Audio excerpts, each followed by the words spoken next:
Welcome, people of the world, to episode 1 and the official start of the Night Pitch with Justin Wick. I am Justin Wick, and we are formally kicking off the show that celebrates the game, brings out the joy in others because we celebrate the game, and it's here to tell the stories behind the stories. Think of this as a minor league bus ride without the bus ride, or the bullpen on a day where you know that you're not pitching. And think of this program with absolute royalty joining us tonight, introducing the co-host, current minor leaguer for the Seattle Mariners, and the pride of Gilbert, Iowa, Mr. Evan Johnson. Evan, how are you, sir? Thank you. Doing fantastic. Doing fantastic. You just got all country for us right there. They don't have that in Iowa, do they? What? How did I get country? The country accent? What are we doing? I don't know. I said that as normal as I thought it would go. See, that's the thing. I think maybe well, if I try to say something in like a professional way, then maybe I err more toward that side. You know? I don't know. It comes in and He's out. a Southern professional. It comes in and out sometimes. All right, well, there we go. It's off to a tremendously hot start. That's the only way that we can get this thing going. My friends, we're here. We did it. For those of you that are tuning in for the first time, that's a good thing because this is the first episode. Very nice.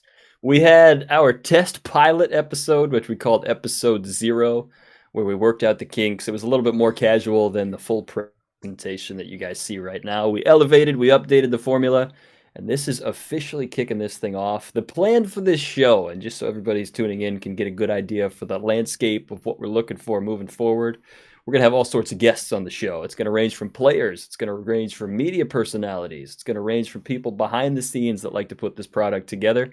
And we're here to celebrate those different stories. The point of this show, there are way too many places where you can get baseball news in like the news form. Point being, Shohei Ohtani just signed with the Dodgers.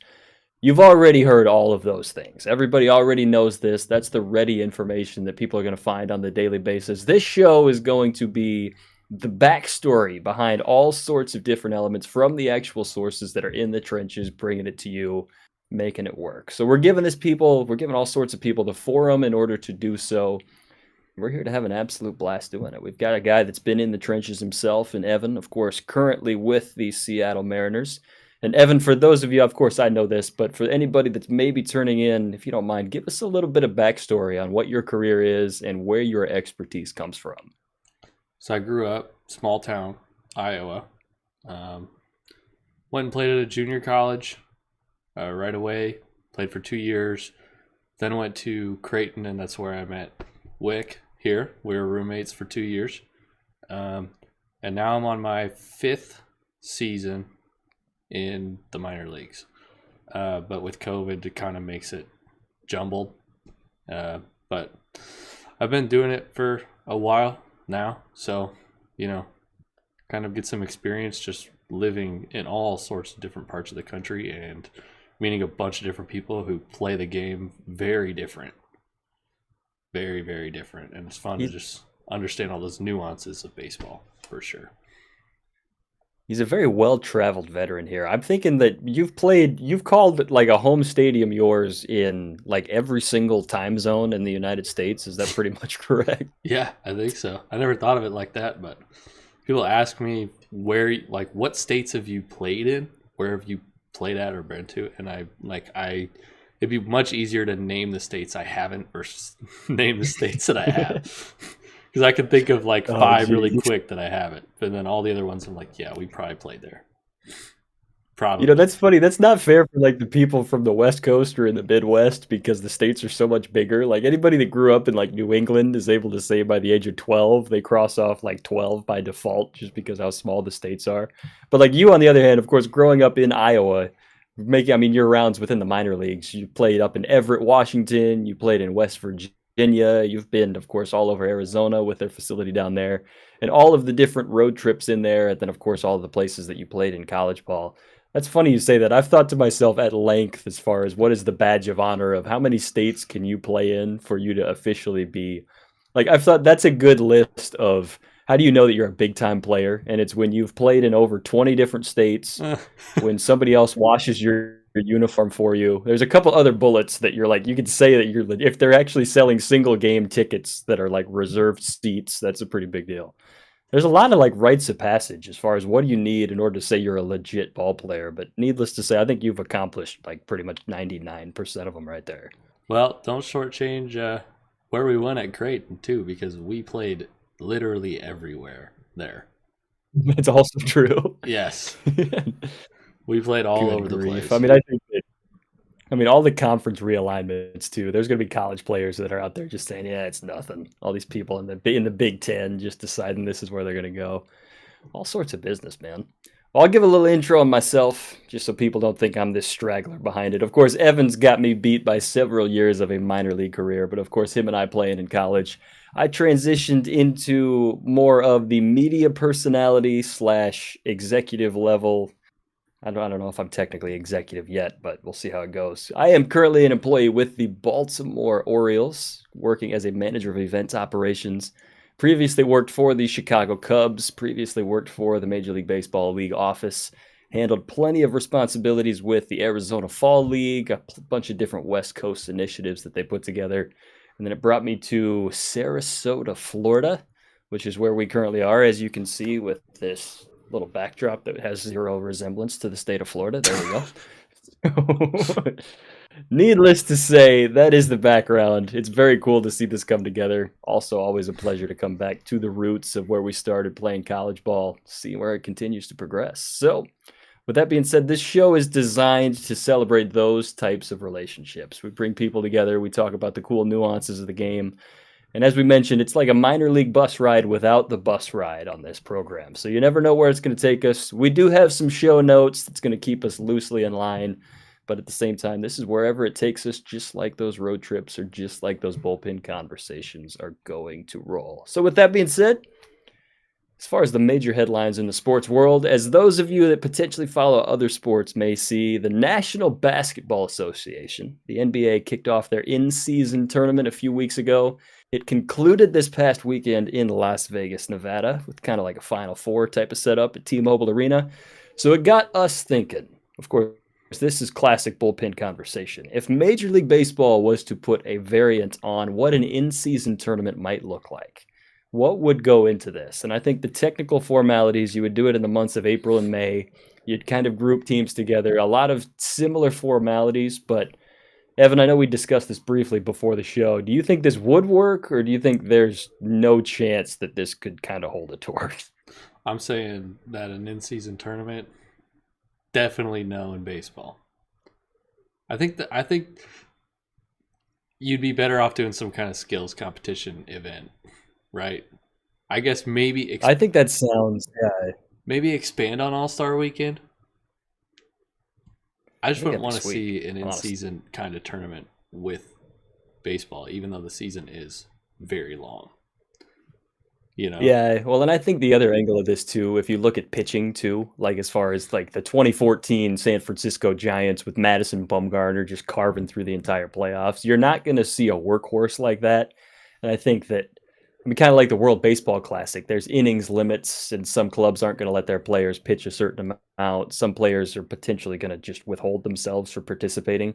So I think the NBA, yes, there's workload restrictions, people manage through the regular season, of course, that type of thing. But you're not exactly talking about the strain that exists on a pitcher, which made me think as far as, if you're trying to create that type of buzz, and I'm thinking about, of course, when the NBA and the NHL season inevitably end, I think that's kind of the sweet spot of sure you have the baseball All-Star game to look forward to, but I think that as far as capitalizing on those summer months in June and July when all the other sports are over, baseball is the only major sport in America that has the direct spotlight. You've mentioned the skills competition idea. I think that's a way to certainly capitalize on a position where no other really sports have any other spotlight to discuss right there. So I think that you wouldn't put the in-season tournament in that format. I think the nature of the game itself is there, but I also think that there's other elements that you would want to highlight as far as, is a home run derby enough? And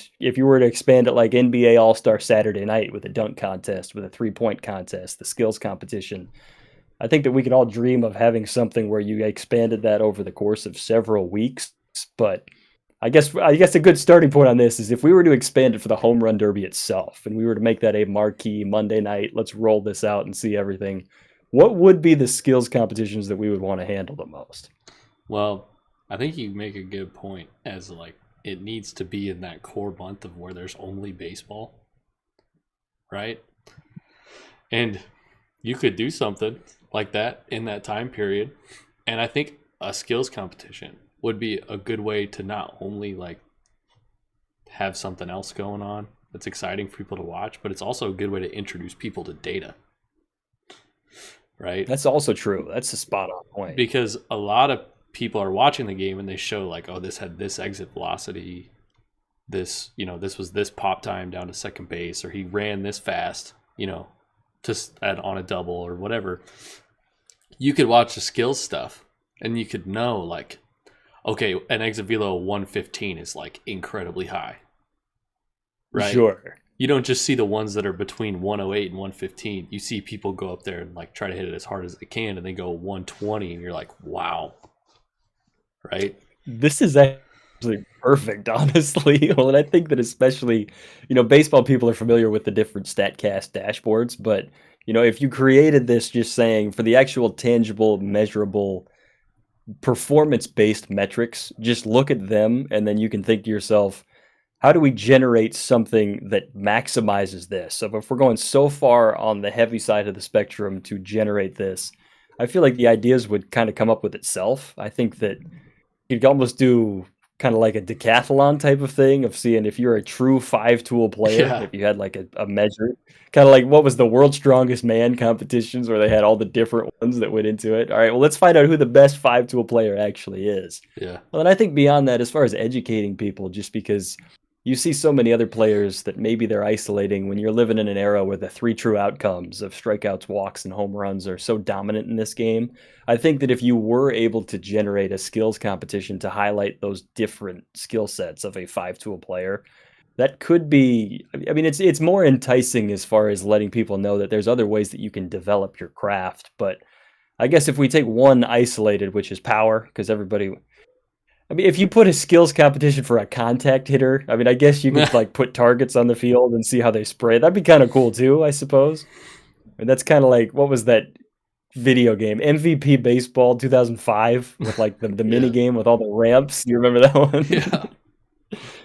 Jeez. If we made a real field, like that's like the Top Golf of baseball, we could do that somewhere. Yeah. Well, no, and I think as far as, I mean, if you just took max exit velocity, for example, do you put a T on home plate and do you just break metal bats out and you just have them go to work? I say T wood bats. Just see how hard you can hit the ball. Yeah. Right? I mean, like, it might not be that fun to watch in person, in comparison to being able to see it on TV where they can show you the data as it's happening. Yeah. But you have a ton of different possibilities to show people how data works and what is what and what's not. Because I hear people who don't know watch baseball. They're like, "Oh my God, he hit that 110. What does that mean?"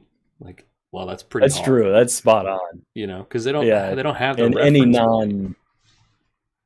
and any non-baseball mind doesn't necessarily know how that would work. And I suppose the logistics behind it too, I'm thinking of getting players warmed up for it. Like, especially it's a big deal for a pitcher to get their arm up to throw. And I understand the delicacy of, I mean, the logistics to get the World Baseball Classic off the ground is difficult enough just because of all of the different moving parts that go into it.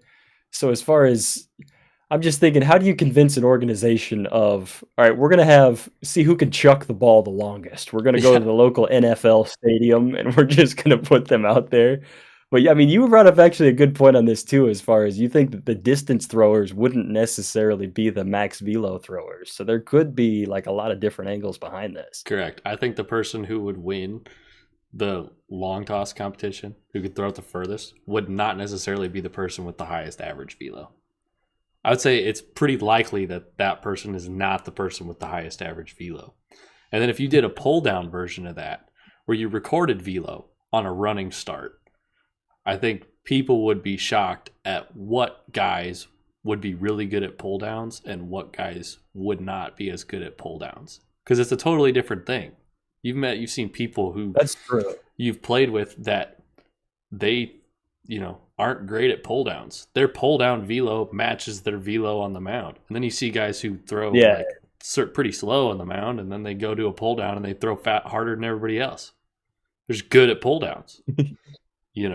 If you had to pick, if you could pick either, you get to chuck. This could only be one throw, so this is just so you could feel what it's like. If you could throw a fastball off the mound, 110, or in a long toss setting, you could throw a baseball 300 yards. You can only feel it once. Which one would you rather pick? 300 yards. Okay, so for reference, 300 for yards. people who don't know, if you throw a baseball around 100 yards, usually that's about 90 miles an hour, depending on the angle at which you throw it. So guys, Oh, all right. Well, yeah.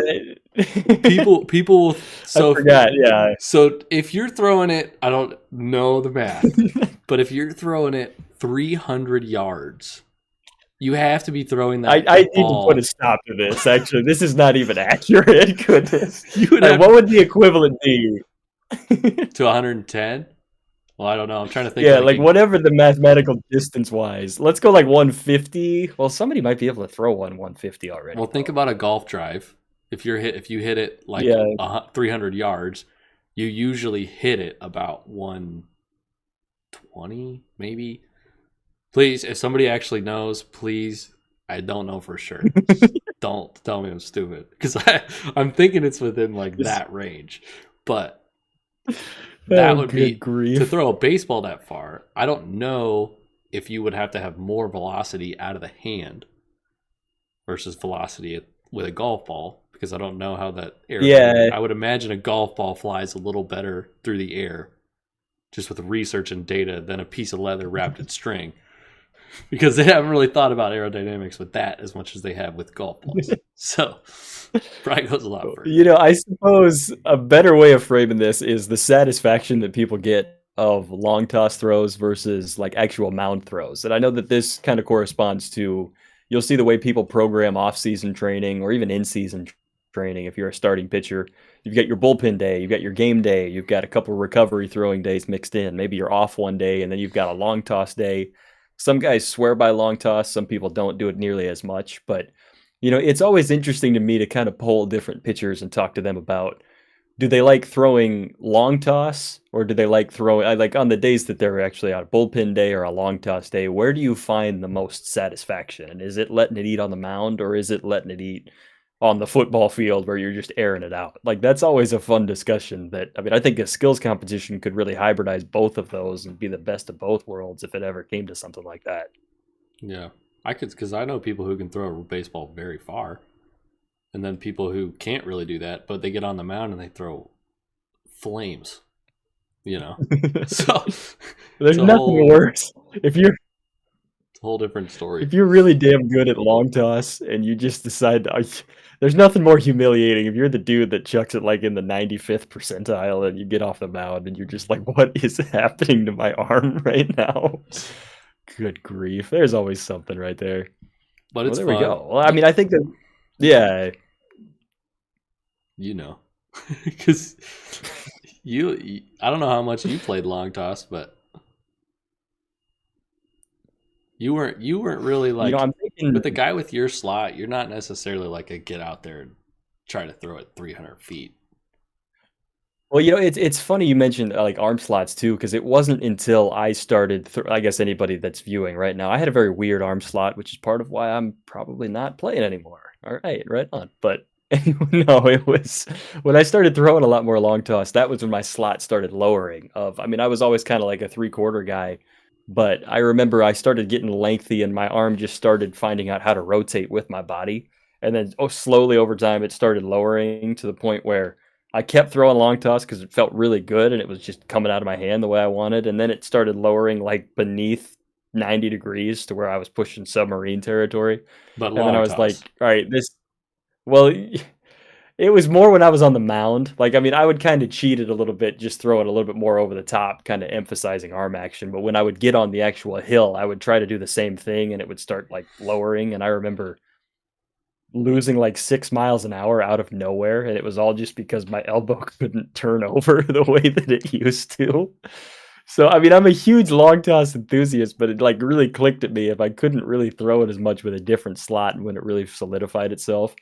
And then I don't know. There's nothing more exhilarating than when your arm just is able to let something loose. And I think that's, I mean, if you're able to put that on a public forum, like that's something that I had this thought that popped in my mind of I wish every human in America got at least one time in their life the experience of just heavy metal blowing the doors off a stadium with the bullpen gate opening and just everybody losing their damn mind. Like, I Yeah. mean, this is the equivalent if you're in like a personal situation of you kind of get to simulate that every time you throw a long toss and you just let it fly. But I agree. If we're able to put that on a public forum, man, I would 100% be on board. I would be watching that for sure.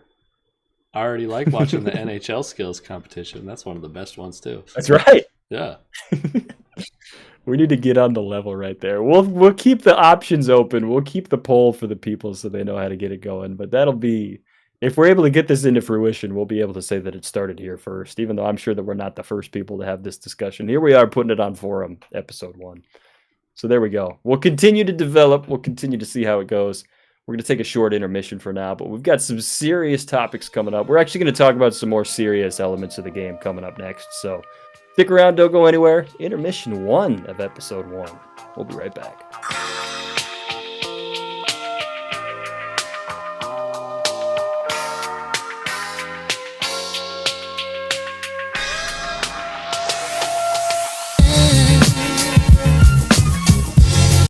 On a big league baseball field, you will often see a really cool pattern mowed into the grass. This cool pattern can literally impact how a player fields a baseball. The process is called lawn striping, or at least that's what the guy at Home Depot will call it. The concept behind this lawn striping is simple. If you mow in one direction, special rollers attached to a lawnmower will bend each blade of grass in one direction. If you turn around and mow the next line with the rollers bending the opposite direction, the lines contrast and a pattern begins. Eventually you've got yourself a full pattern, and you could even mow a second time to make that pattern more intricate. This process on a baseball field comes with all sorts of possibilities, ranging from a standard pattern to special event designs. This is exactly how the Red Sox are able to get the actual socks into the infield. If a pattern runs perpendicular to the path of a rolling ground ball, the baseball itself can snake its way through the grass. Instead of rolling in a straight line, a ball might shift back and forth left and right because it rolls with the bend in the grass. This is especially true for outfielders, since ground balls are generally slower once it gets to them. Snaking makes it difficult to field a ball cleanly. Instead, what you often see in big league ballparks is a grass pattern that runs mostly parallel to how a baseball travels once it leaves home plate. T-Mobile Park in Seattle is another good example, and this park has arguably the most contrast between light and dark. There is one active natural grass ballpark in Major League Baseball that has historically not had any grass pattern for most games. That would be Oracle Park in San Francisco. It also looks super clean without a pattern, which is pretty cool in its own right. You will occasionally see a grounds crew have some fun with a unique design, like when St. Louis puts the actual gateway arch in the outfield. It's also a big deal to see the brand new grass pattern that the College World Series rolls out every year in Omaha, and that is one of the more anticipated grass patterns each year. It's easy to look at quality grass patterns and know that you are at a serious venue. It can come with unique playing strategy, and there truly is a science between how this works and how it can affect players.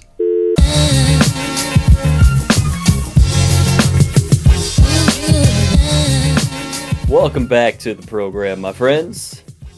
Returning from our intermission setup, and here we have, Evan, we've been talking at length about pregame and postgame spreads. Talking about what are the best ones, what are the worst ones, what are the elements in each, where does the financial background come from as far as you go from the orange slices at the Little League field to the cardboard pizza in junior college to you start elevating up into like the complex and they have an actual cafeteria for you. So anyways, we're here to talk about the best and the worst pregame and postgame spreads. And there is no bearing on if you eat it in the stands, if you eat it on a bus, if you actually have a cafeteria, if it's a nicer restaurant. We're just going to give Evan the floor, and we'll just let you open up. Tell us about the best and the worst pregame. Let's start by talking about the characteristics of a good and a bad one. And then, by all means, feel free to enter in any story that you have to add. Best and worst pregame and postgame spreads. Okay, so a big factor in determining a good pregame or postgame spread is volume. is there enough for everybody to have a lot? Right? Next is simplicity. Is it simple enough where you can eat a lot? Pizza, pasta, right? Something like that. Because wherever you are, you don't get, if you're having a pregame and postgame spread that you're worried about it being good or not, you don't get paid a lot. So you want volume of something you can eat a lot of. So you don't have to go buy food later. Right?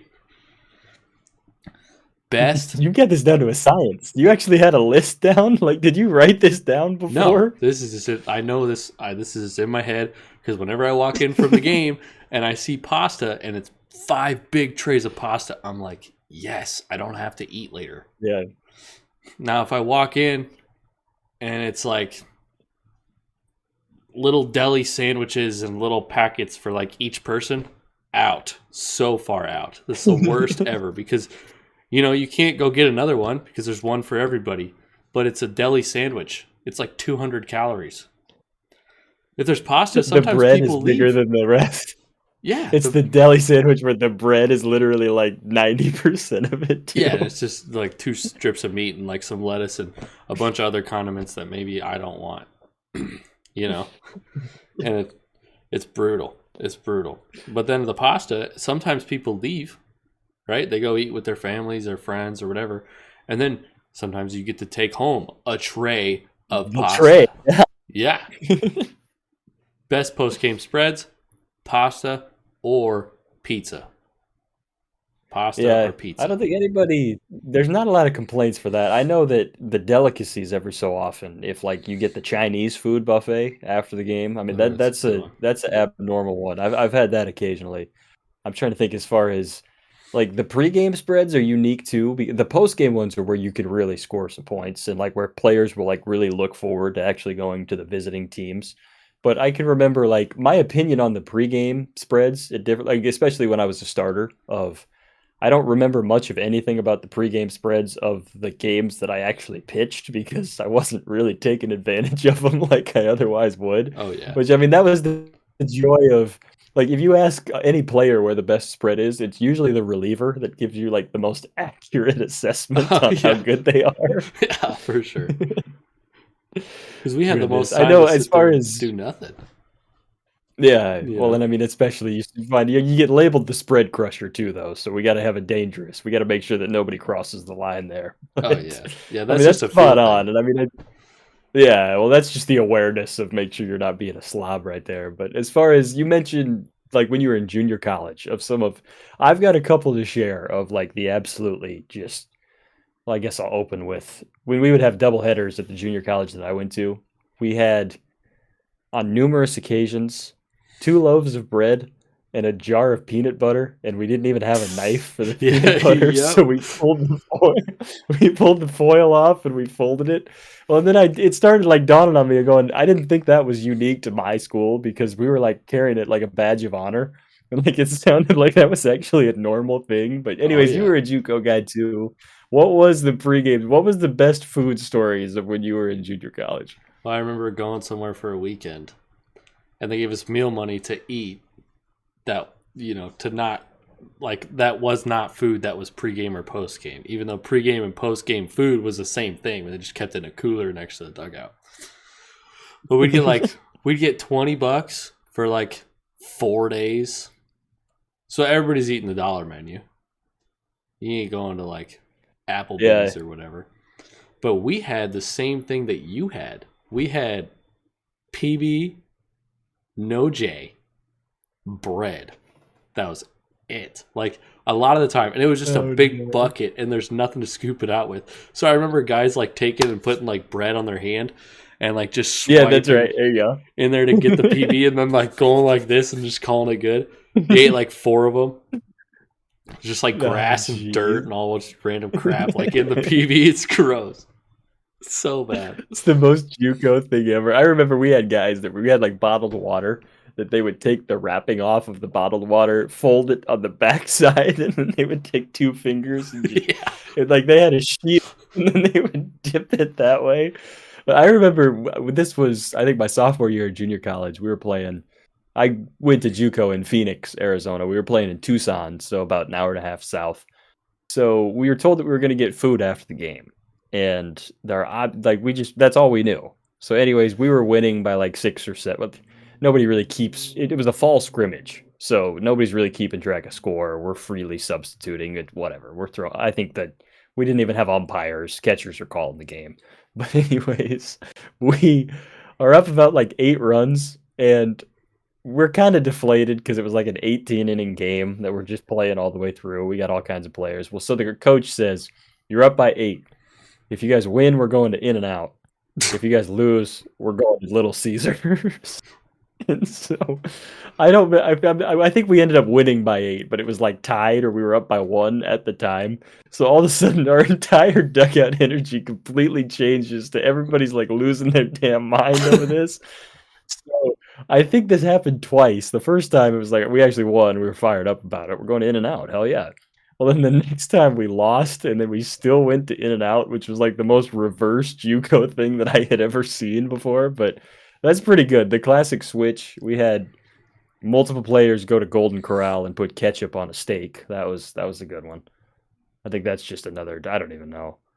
There's people Just that a lot do of weird wild stuff cards. like that with their food. I've seen a lot of random ones. I don't know if there's anybody out there watching this that does this, but there's a few times I've seen people who prefer to eat their steaks with their hands. What? Seriously, Where? with their hands.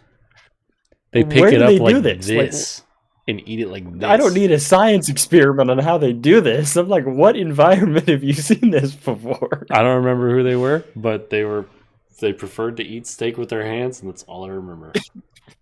What? Hang on.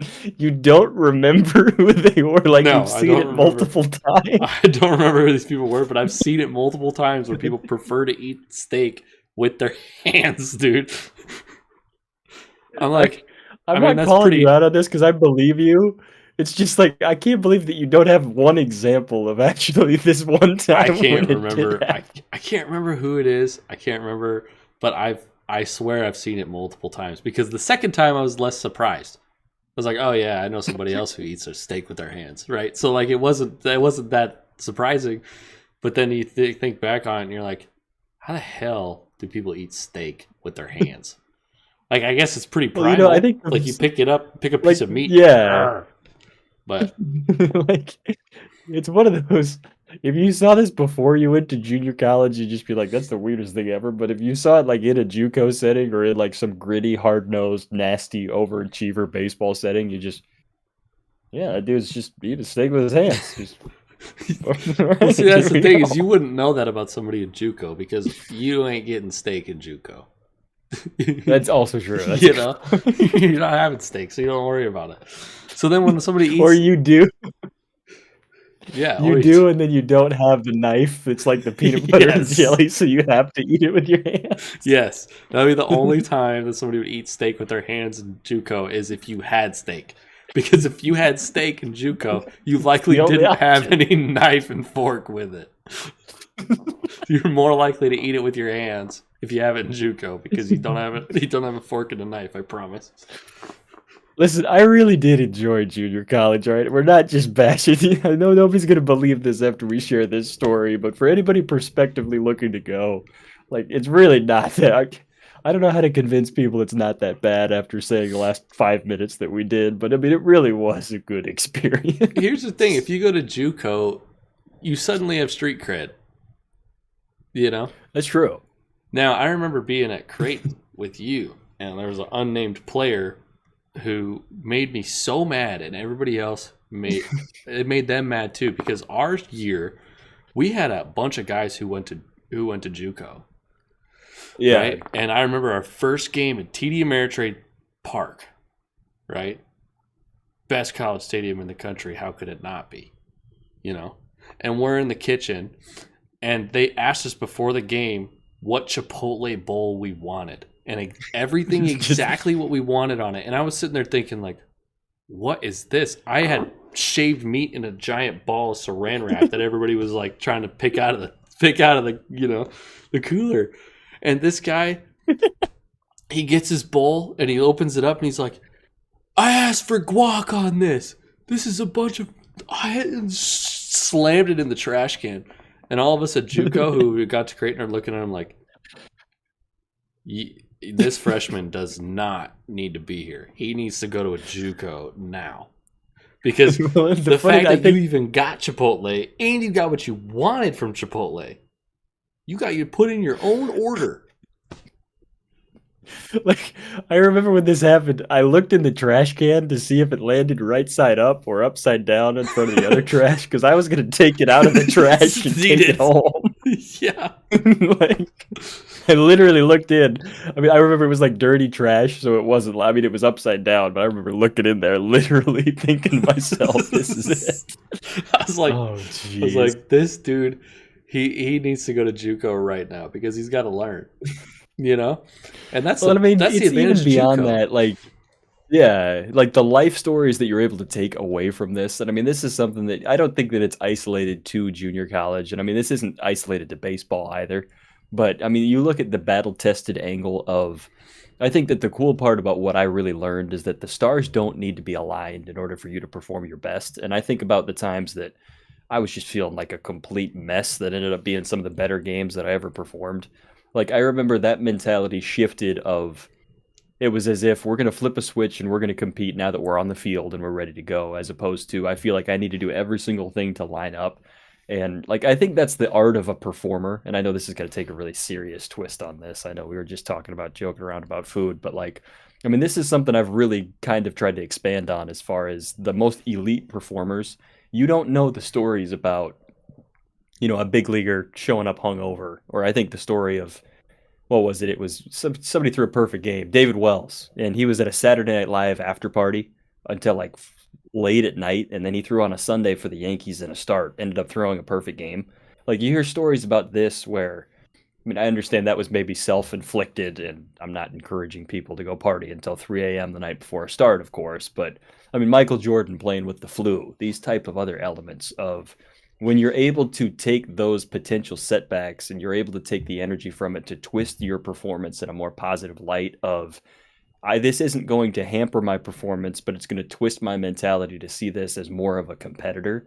And I think that, it doesn't need to happen in junior college, but I think that's a huge advantage for people as you strip away the white collar level of where you thought you were versus where you are now. And you're able to see this in just a pure, like, concentrated version.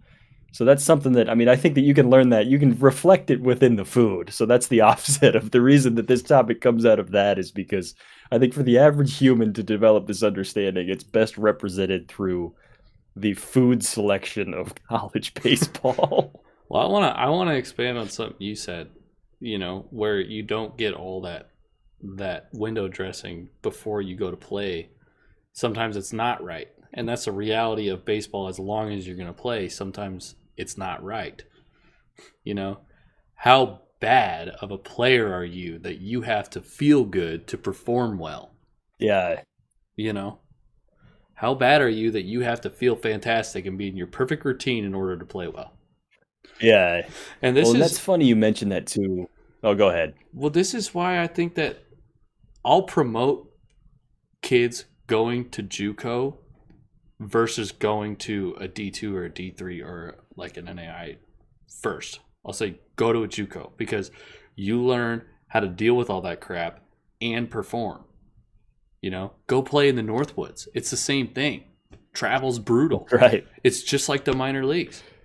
One of my outings I remember was one of the best outings I had. We went from Bismarck to Duluth, which if you guys aren't familiar, it's like a 14-hour drive or so, somewhere in there, right? And the Bismarck game had a rain delay and went till like 12:30, 1 o'clock in the morning. We had a day game in Duluth the next day, and I was starting. We got off the bus in Duluth, and I had to go warm up.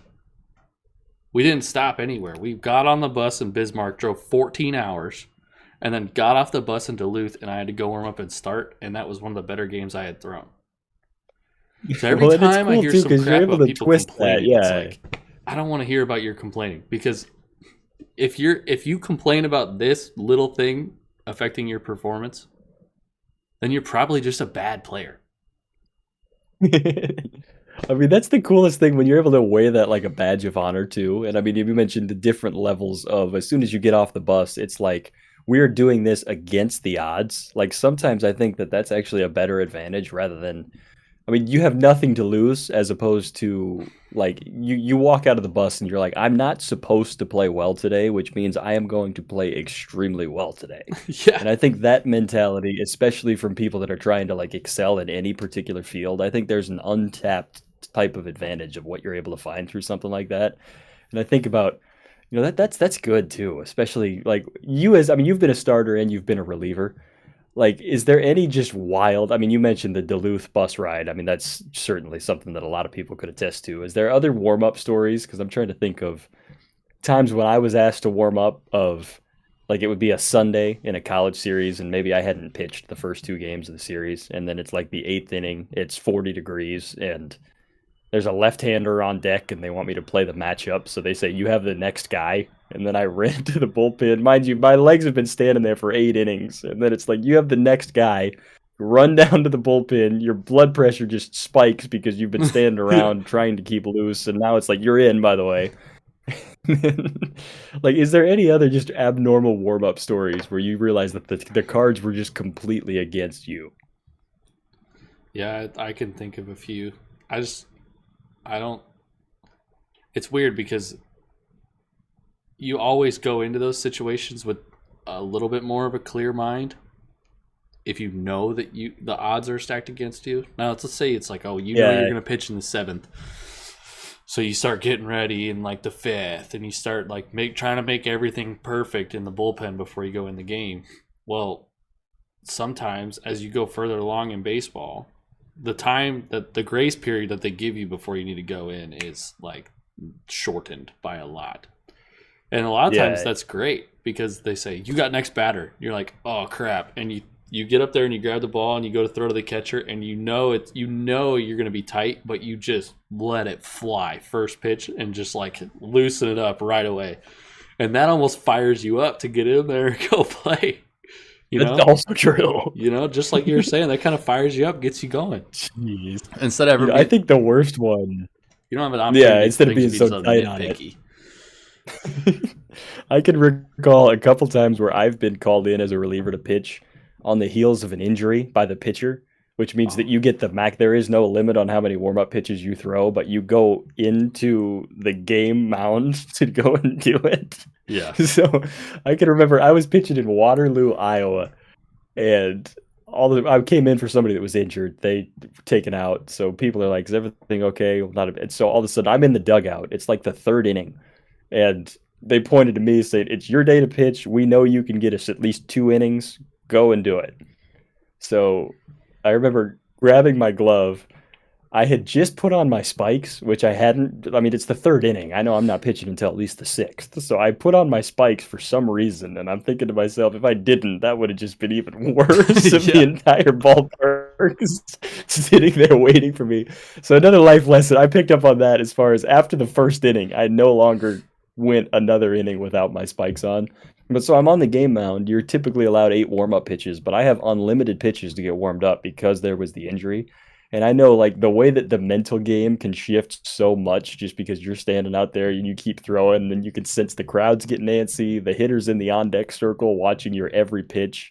I mean, I think I probably threw 14, 15 pitches and they were good. So I mean, it wasn't anything abnormal. A couple light throws, couple 50% pitches and then build it up. All right, we're good. But I can think of those as far as like the disruptions, but I think in the moment thinking to myself of this is the pitching equivalent of taking the inside of a water bottle and scooping peanut butter out of the jar right now. This is how it works. Yeah, that's how you learn. I just think It's just life lessons, man. I just think JUCO is one of the best routes for any player. I don't care how good you are. You know, you really, really learn, like you said, like how to deal with stuff like that and play. Because that's what's going to make you good later on. That's what's going to make you be able to handle anything later on and perform your best is when you do have adverse scenarios. How else do you train? Yeah, and well, and I can speak. I mean, as far as like in the professional setting of, I mean, I understand. outside of baseball how this applies. And it's interesting seeing this in like the workforce of, I mean, not that I'm calling out other employees or anything like this, but when you're able to see what goes into, all of a sudden you're sitting in a board meeting or you're watching a presentation and you're seeing all the different elements that go into this, or you're supposed to do something but somebody else isn't attesting to it. Like it's fun to see the people that I played JUCO ball with that had their head on straight, that were going about with a very ambitious lifestyle, and even if they're not playing baseball right now, to see the way that they're able to put that same diligence into their actual professional career and whatever it is, I think that's something that, you develop kind of the invaluable insight like this, and I liken it to the movie Bull Durham of what do you do in order to become the credible Crash Davis of the world is cursed with those that the world is full of people that aren't cursed with self-awareness, and realizing that what do you need to do to get over that hump, and you don't always know what it is until you look back and realize that maybe it already passed you, which I also kind of hesitate saying that because I feel like by saying you have self-awareness, that means you don't really have self-awareness. I think that's the double-edged sword. But you pick up on it. That's what junior college is there for, man. Yeah. You learn by being forced to perform in not great scenarios. Just crazy stuff. I mean, my favorites were like the rainstorms, or I guess I'll add too. We had dust storms in Arizona where I was playing JUCO ball, and it was funny to separate all the different players that knew what the dust storms meant. Of you had to take cover, as opposed to all these out of state people are just like, oh, that looks like a storm just coming in. But Yeah, that's me. it's ridiculous. No, that was me too. Goodness, Like, man. What other? Do you have another pre? All right, we got to close this off with just like the marquee example of, was there a restaurant pregame, or is there one particular postgame spread that stands out to you that was just absolutely trash? um, gosh, it'd be in the Northwoods for sure. I think I can say where it was, but they didn't have.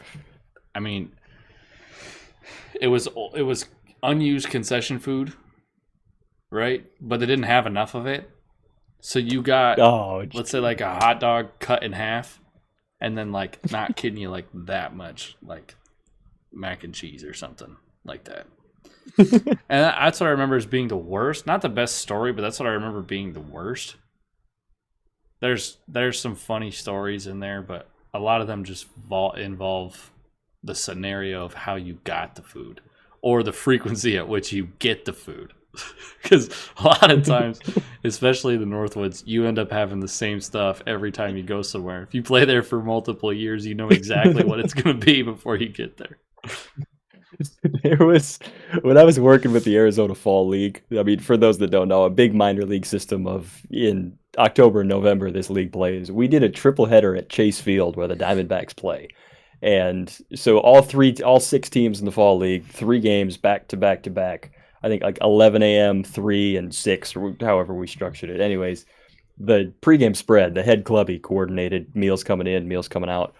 So they were all 7 inning games. So, all right, when do we need the food here? All right, let's shoot for an hour and a half in, maybe an hour 15. Let's go for an hour. The first game, I think it was an hour and 25 minutes. Like it was the fastest game that I'd ever seen. So it was seven. Well, I mean, it was an hour and like 25 minutes after the first 7 innings, but it ended up going into extras. And there was a play at the plate that, for some reason, I mean, it was like a janitor throw from right field, like a 9-2 put out that they put the tag on. But you see our clubby in the tunnel just pacing back and forth, waiting for this. And then he sees that the game has to keep going. Well, anyways, it was absolutely pouring rain in Phoenix that day. And for some reason, like traffic in Arizona can be a mess like that just because it doesn't rain and the water has nowhere to go. But we ended up going 2 more extra innings. The meal was 45 minutes late because of the rainstorm, and it turned, or however many minutes it was. It felt like 45, but it literally came in like one at bat before the game actually ended. So that's I mean, how you get the food, like the angle of how this can turn into if you're just sitting there patiently waiting, and you have like here you are in a big league stadium. But I guess the ulterior side of this is the nature of the game of baseball, and the unpredictable side of this just means that you never know what you're going to run into. And Sadly enough, I think that sometimes that's best reflected through the actual food selections, which I don't think many people recognize. I didn't really realize that until we started talking about this, but yeah, it's true. Very true. It's just crazy stuff. I feel like we could poll absolutely every guest on this and we'll see how it goes. But I was going to say, we're going to have a full master list. When we start having guests on the program, we're going to crank through all these different details. The good would you rathers that you have in pregame stretches, the good conversations that you have. It's a routine setup. But Evan, my friend, we're closing this thing out. You got any final words for us, my friend? That was kind of an abrupt way to introduce that. I just kind of threw that off. I'll say, remember that. How bad of a player are you that you have to feel good to play well? Because you're not just going to go straight from mom and dad's house to, the perfect scenario. You're going to have to figure it out. And as two guys who went through JUCO, that is one of the most valuable experiences as a player, just because you have to, if you want to make it to the next level, you have to do well when things aren't right. Rain, cold, terrible food, long travel, whatever. Your arm hurts, whatever. You have to do it. If you want to do it, you have to do it. Excuses don't get you anywhere. Also, nobody cares about them either. So that's also true. Nobody cares when you say this. It's like, oh, I'm doing it too. So nobody cares about your excuses. Nobody. Yeah. I'll add to that as well. And I think that this is something that sometimes it doesn't go nearly as noticed within different people. But I think when you are in those situations, it's very difficult to go about them alone sometimes, to where if you realize that you're not the only one that's dealing with this level of adversity, especially when it's happening on a team setting. And I think that the best way to recognize this is lean into, don't make it so much about yourself. Don't make it about how am I going to be the one that overcomes this. Make it about, look at the people that I'm surrounded by. Look at everything that we all have to deal with. Maybe it's not all of the same bits and pieces, but just having the awareness of recognizing that you're not the only one on the uphill climb on that. I can think of, numerous times throughout my career, and I think more importantly, post-career, when I look at it less through the lens of what is it that I need to overcome, and more through the lens of what is it that I can bring to the table to make sure that the collective product moves forward. And I think that little sense of nuance, it's able to reshape things. And I think that, it's not a delusional way of thinking, but I mean, maybe it's not always the most accurate way of putting things into context, but I think it definitely reframes things to recognize that, again, the world was made for those that aren't cursed with self-awareness. And if your own self-awareness is so self-absorbed into what it is that you feel like you need to overcome, it's not always going to be the comprehensive product that you're looking for. And, I think that the JUCO guys selfishly are the ones that do it the best. I mean, that's the way that I see it anyways. Oh, yeah. Anytime I meet somebody who said they went to JUCO, I'm like, that guy gets it. He gets it. He does. There are other people that didn't that still are pretty solid, too. This isn't an exclusive list by any means. But it also is very exclusive. It's also a select group. There you go. JUCO bandits. Not to say that they aren't good guys, but JUCO bandits. That's the way it goes, man. There we go. We're just representing. All right, my friends, this is episode 1 of the Night Pitch. These are about to be a whole lot more recurring, and once again, the routine setup is we're going to have guests on the program. We're going to have all sorts of different elements coming your way, and we're going to expand on even more comprehensive topics. If you like what you've seen so far, make sure you check out the Night Pitch on YouTube. We just released a 10-minute feature on walk-up songs, so speaking of which, having good self-awareness, all sorts of different elements to go in on that. We've got the extended cuts, we've got the power minutes, and of course, we now have the long-form show. The way that this program was originally intended to take shape is finally setting it off. I want to give a big shout out, Evan, my friend. We continue to do it. Much love and thank you, my brother. Thank you. Thanks, everybody. Until next time, this is the Night Pitch with Justin Wick. My name is Justin Wick. Thank you very much for tuning in. Let's go play ball.